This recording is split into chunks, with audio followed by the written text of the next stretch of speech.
I'm a dad of twins through surrogacy in the United States, and the purpose of this panel today is really to understand a little bit about the fit between how do you choose a surrogate, how do the agencies choose a surrogate, and intended parent versus surrogate fit and how that all works.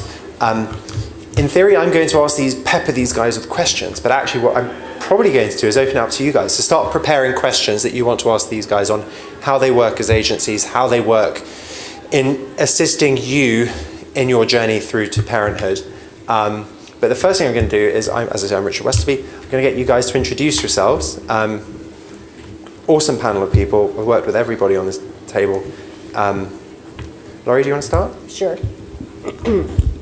Hi, I'm losing my voice. I'm Laurie DeBrito, and I'm co-owner of Agency for Surrogacy and Egg Donor Solutions. We've been in business for 14 years, but most important is I'm a mom through surrogacy and egg donation. I have 4 children.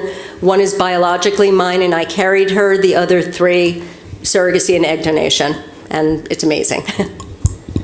Hi guys, I'm Jenny Hearn. I work with Creative Family Connections, where I'm the I'm the Director of Surrogacy and Legal Services. We are a turnkey solution, so we're a law firm and surrogacy agency located in Maryland, which is very easy for international parents to get to when you're there. And I'm a former egg donor, actually, so that was my unique connection to this field about 14 years ago.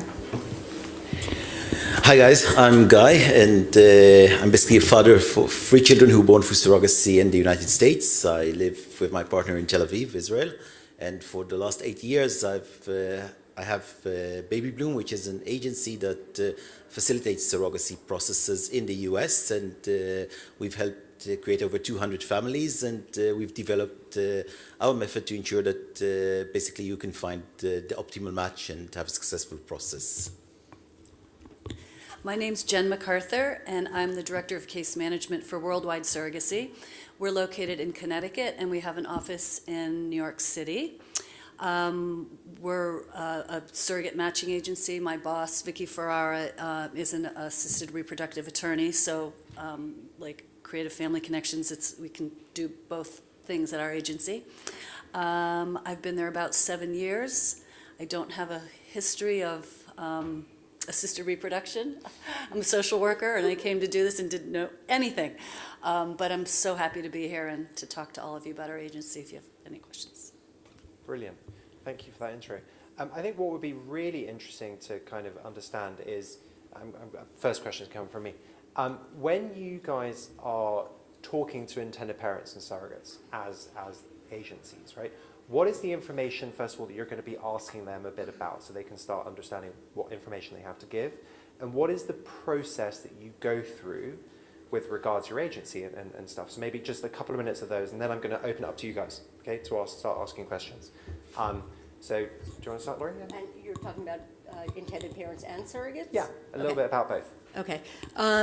Basically, it's 2 different things, obviously. For intended parents, it's really important for us to get to know you, to find out what your specific situation is, in terms of, if you're going to be using donor eggs, if you're using your own eggs, if you have embryos created, what clinic you're working with, if you don't have a clinic already.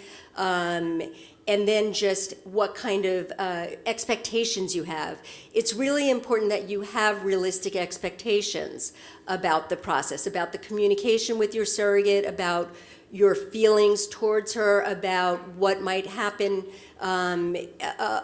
communication along the way, and after the birth is born, if you're comfortable with her holding the baby and things like that, because we found that sometimes people go into this not really understanding the process, and we want to make sure that we educate them so that it goes a lot smoother. We also want to discuss termination, selective reduction, because those are critical points as well.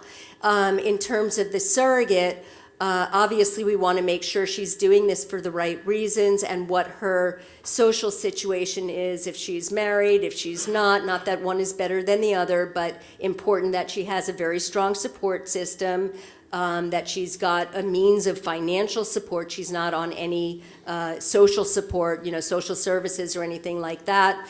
how her pregnancies have been. We talk about, I'm talking all what you're going to say, a background check, drugs, alcohol, family history of domestic violence, anything like that.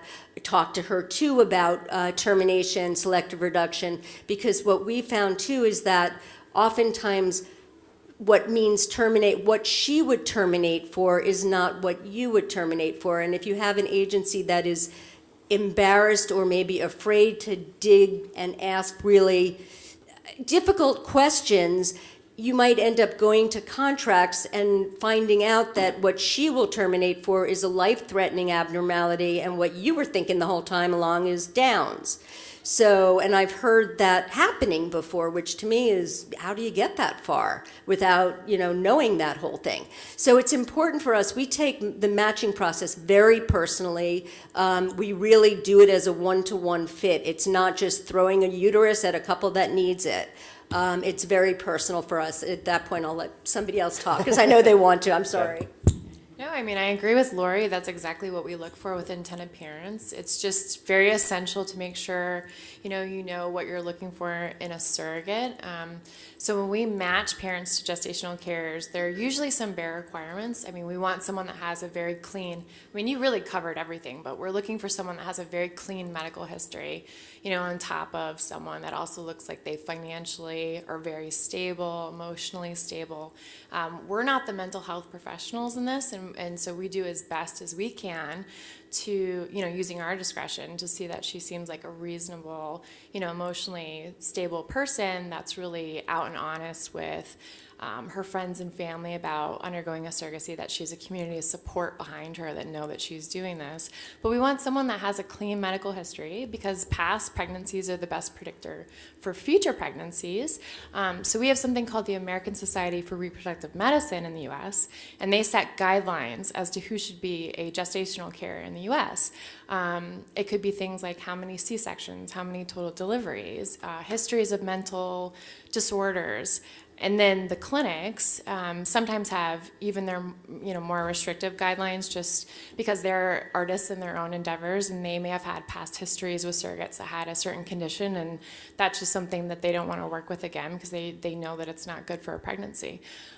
So just you want to So it's just making sure you're looking for that in a surrogate, but also, like Lori said, knowing what you want in a gestational carrier. And what's really important, is having a 23-year-old surrogate really important? Probably not, maybe defer to your clinic on those sort of things, but making sure you have someone that wants that involved participation that you guys are hoping for. If you're looking to talk to your surrogate every other day, you should probably tell her that, that's what you're looking for when you go into it. So you're not heartbroken if she ends up being very more professional about the surrogacy, and she really, she does everything she's supposed to do, but she's maybe not the most talkative and, really open type personality. So surrogacy agencies usually consider personalities on top of the medical and where she geographically is located. That's something that's really important as well. So you guys are international parents, and I imagine you probably all think you need to have a surrogate that's located where you pick your clinic. You actually don't. And when you work with an agency, they'll help facilitate your surrogate getting to the clinic, and clinics and agencies work really well hand in hand with communicating, information. So your agency will fly your surrogate over, and they'll do it on your behalf to make sure she gets there, that her accommodations are there, that she feels safe, and just to help, to process things through the pregnancy. But you want to make sure as international parents you're working with a surrogate from the right state for you.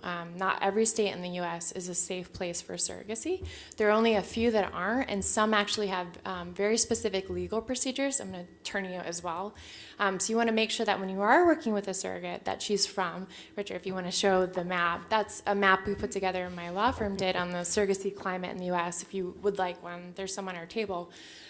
Green, of course, means that it's a good place, and there's 2 different shades of green, not because light green is bad, but because you might have to do one extra thing in that state. So it's really important to make sure you're communicating with an attorney in the U.S. so that you know that at the end of the day you can be named the parent.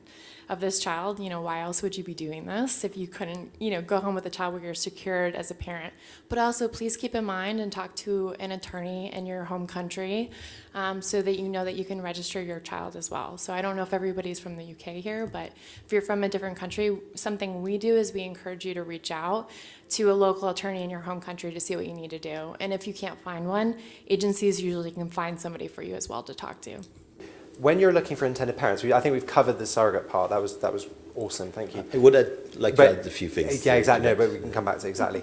From the intended parent perspective, when you're doing that fit, because I know you do both parts as well. Can you just give a bit of that, and then Guy, then you can do that, and then we're going to open up to you guys. Yeah. Can you say that When you're talking to intended parents, when you're Yeah. trying to find the fit from an Yes. intended parent perspective, Yeah. what information? Because we've done a lot of what they're looking for. within surrogacy? Exactly. Yeah. So when intended parents come to us, we meet with all of them personally, if we can, in person.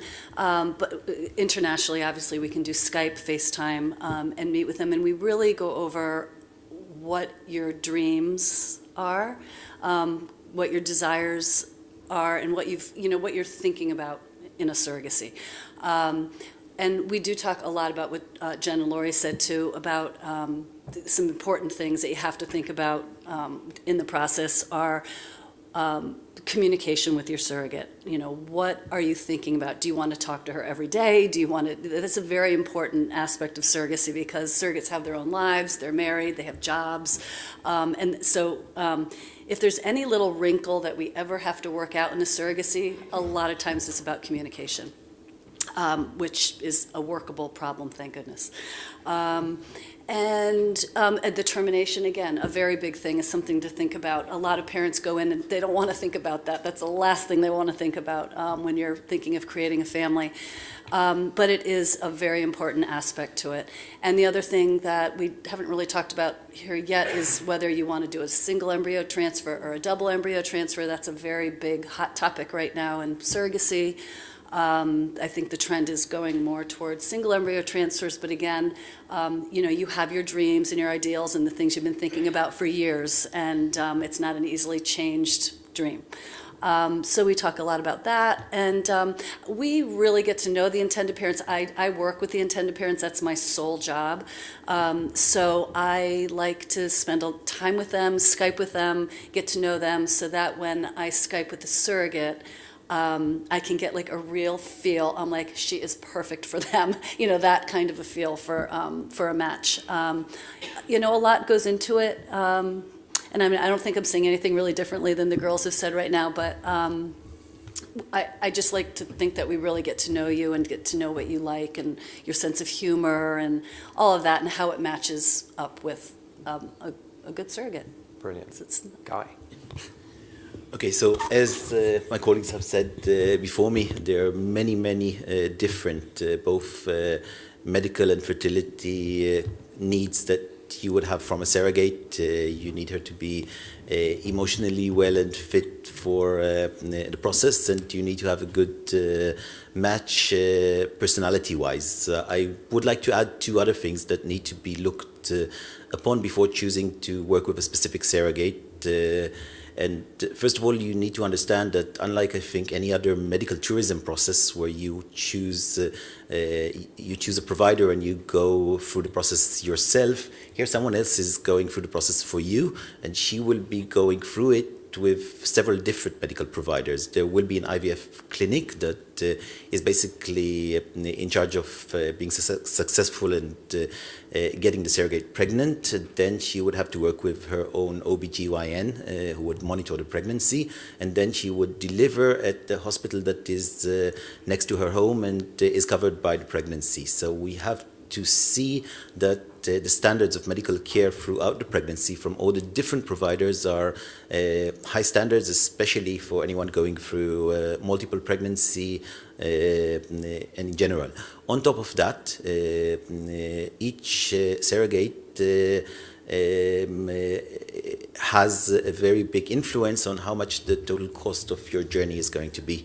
The surrogate receives a compensation for carrying the pregnancy, and the rationale of surrogacy agreements is that any expenses that the surrogate has to incur as a result of the pregnancy itself, including wage loss, for example, are the responsibility of the parents. And therefore, we need, first of all, that you understand this, that we define a budget for you, and that we search for a surrogate who will basically have a capped budget that would enable you to go through a process and go through it not only successfully, but also have some money to raise your children once they're back home with you.